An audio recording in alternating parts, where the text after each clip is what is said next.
Custo de vida, emprego e desemprego, cesta básica, tarifas públicas, salário mínimo.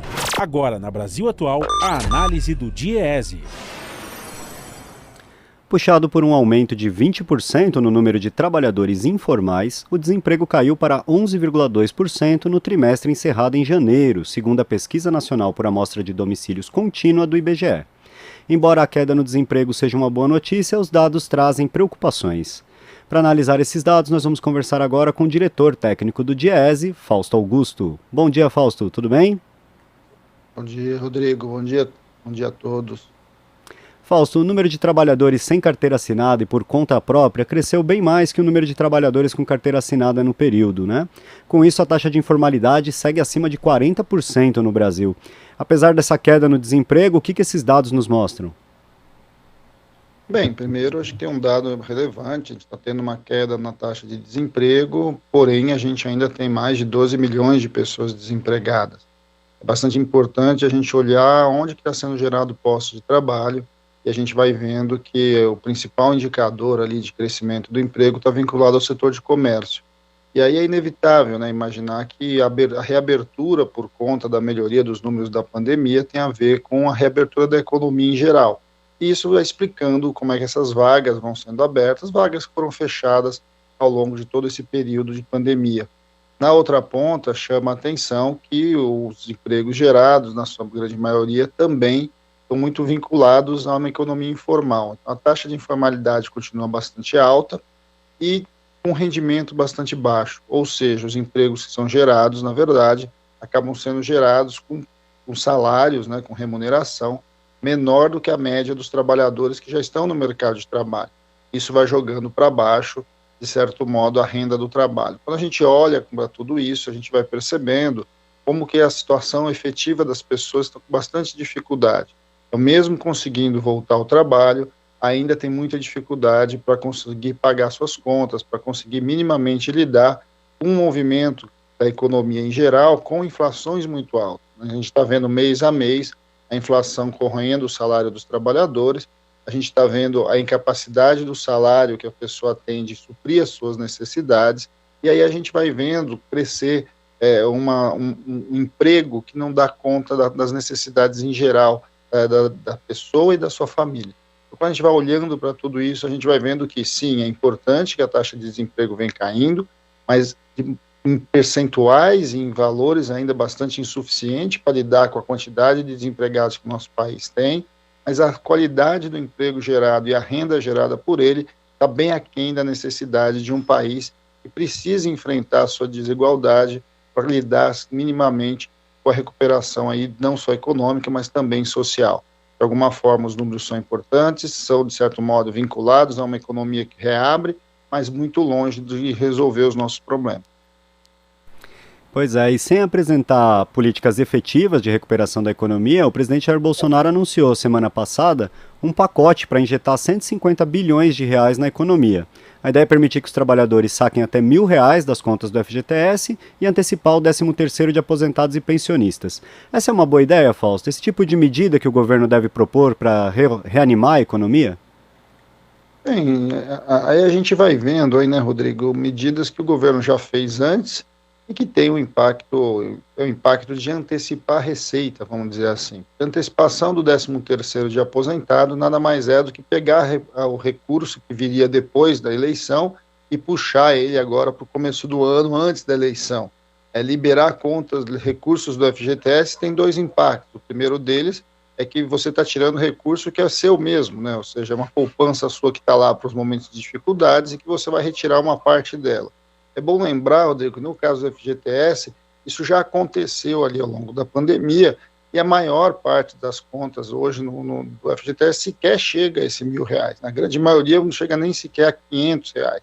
Então, nós estamos falando de uma medida que aparentemente é muito grande, aparentemente pode beneficiar muita gente, mas no mundo real ali a gente vai ver que uma parte bastante significativa da população ou já retirou porque ficou demitida ao longo da pandemia, ou conseguiu emprego e há muito pouco tempo que de fato está colocando recursos no FGTS. Por outro lado, o governo também, além disso, Rodrigo, ele amplia ali as linhas de crédito vinculado ao consignado, envolvendo inclusive os trabalhadores do Bolsa Família, né, agora Auxílio Brasil, amplia aí essa discussão da possibilidade do crédito consignado para aposentado. De novo, a gente vai vendo um movimento de tentativa de colocar dinheiro novo na economia, mas, de novo, sempre retirando de um lado e colocando do outro. E aí, quando a gente olha o cenário econômico como um todo, a gente vai vendo também que o Banco Central, na semana passada, aumentou a taxa de juros. E o aumento da taxa de juros vai na contramão de qualquer uma dessas medidas. O aumento da taxa de juros, na verdade, vai drenando recursos da economia, principalmente, por exemplo, o setor de crédito. O crédito vai ficando mais caro, o consumo vai ficando mais difícil e, de certo modo, você vai buscando frear a economia. Então, quando a gente vai olhando essas medidas que são bastante contraditórias, né, enquanto você tem um conjunto de medidas que o governo quer, de certo modo, injetar dinheiro na economia, e na outra mão você tem o Banco Central retirando dinheiro da economia, a gente vai vendo o quão sem sentido e o quão por falta, o quão não existe política clara aí por parte do governo. O governo tem um movimento muito claro de tentar construir medidas populistas, medidas que de alguma forma dialogam aí com a eleição, mas de fato não tem um projeto para o país, um projeto que efetivamente enfrente as nossas dificuldades, lide com as sequelas da pandemia, lide com o drama que nós estamos vivendo num país que vem perdendo seus empregos industriais, seus empregos de qualidade, e que os empregos gerados são empregos, na sua grande maioria, ou vinculados ao mercado informal, ou a um setor com salários bastante baixos, que é o caso do comércio. A gente não vê política de crescimento econômico atrelada à visão geral, inclusive à macroeconomia, e o que a gente vai assistindo são remendos para tentar minimamente melhorar os números para que chegue na eleição com maior chance aí da sua reeleição. Tudo que a gente assiste hoje de política econômica e de medidas econômicas do atual governo está bem longe de ser alguma política estruturada. Ao contrário, o que a gente vai assistindo são políticas pontuais, vinculadas de caráter eleitoral, que na sua grande maioria, inclusive, se encerram logo no pós-eleição. Vamos lembrar que se você recebeu o seu 13º agora, quando chegar dezembro, quando chegar novembro, você não vai receber o seu 13º, que é o caso dos aposentados.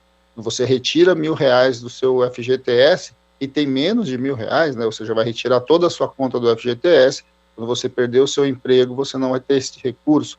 Quando o empréstimo consignado que você pega agora, significa que depois você vai ter que pagar e a sua renda vai ser consumida por esse empréstimo que foi antecipado para agora.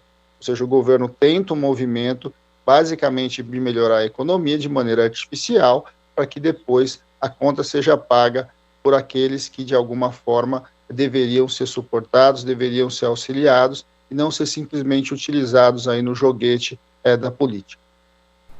Pois é, Fausto, e essa questão desse crédito consignado, ela me chamou bastante atenção, porque ela é um empréstimo com base no auxílio emergencial. O auxílio emergencial, ele vai até 31 de dezembro desse ano, né?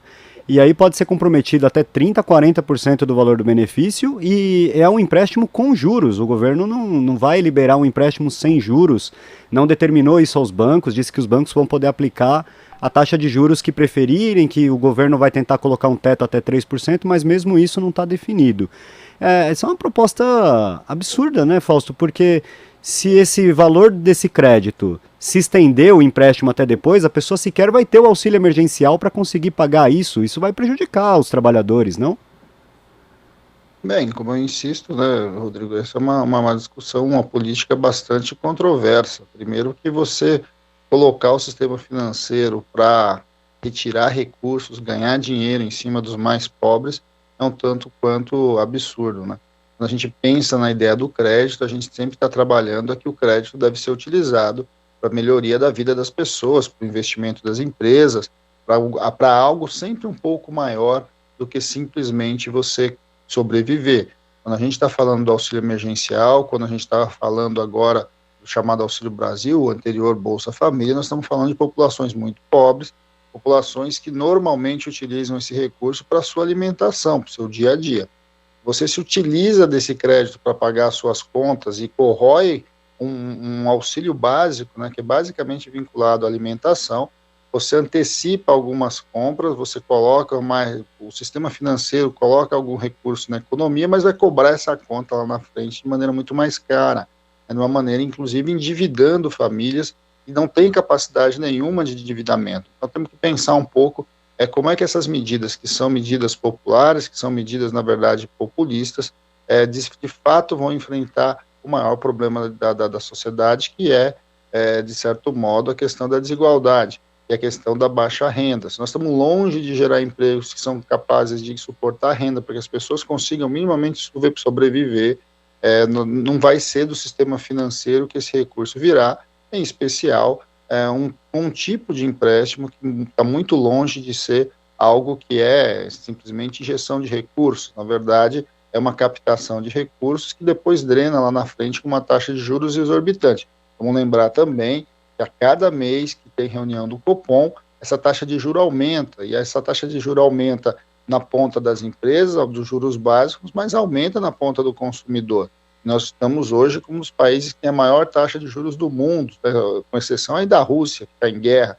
Quando a gente olha para esse cenário, o que a gente vai vendo é que você vai tendo políticas que, se de um lado buscam de alguma forma recolocar dinheiro na mão, aí, ou antecipar salários, né, antecipar receitas, recursos dos trabalhadores, na outra mão você cria medidas que vão puxando esse dinheiro para o mercado financeiro, seja porque a taxa de juros cresce, seja porque essas medidas de novo crédito de nada mais são do que novos negócios do setor financeiro, que na prática estão longe de resolver o problema, que na verdade precisa ser políticas efetivas de geração de emprego, de trabalho, de renda, algo que o governo está bem longe de fazer uma discussão séria e leve o Brasil para uma lógica de crescimento diferente do que está aí.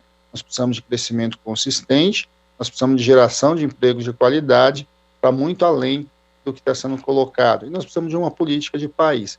Afinal de contas, para onde a gente quer levar esse país, de alguma forma aí está à deriva, inclusive no meio de um grande tsunami internacional que está vinculado aos impactos aí da guerra da Ucrânia. Fausto, muito importante, né, a gente ter esse discernimento de que essas políticas do governo, que parecem benesses nesse momento, elas vão custar caro depois, tanto para os trabalhadores que de alguma forma conseguirem participar dela, quanto para o próximo governante, né, porque isso com certeza vai gerar ônus lá na frente. Fausto, quero agradecer a sua participação de hoje aqui no Jornal Brasil Atual. Um bom dia e uma boa semana para você. Bom dia, Rodrigo, e boa semana a todos. Conversamos aqui com o diretor técnico do DIEESE, Fausto Augusto. Você está ouvindo Jornal Brasil Atual. As notícias que os outros não dão.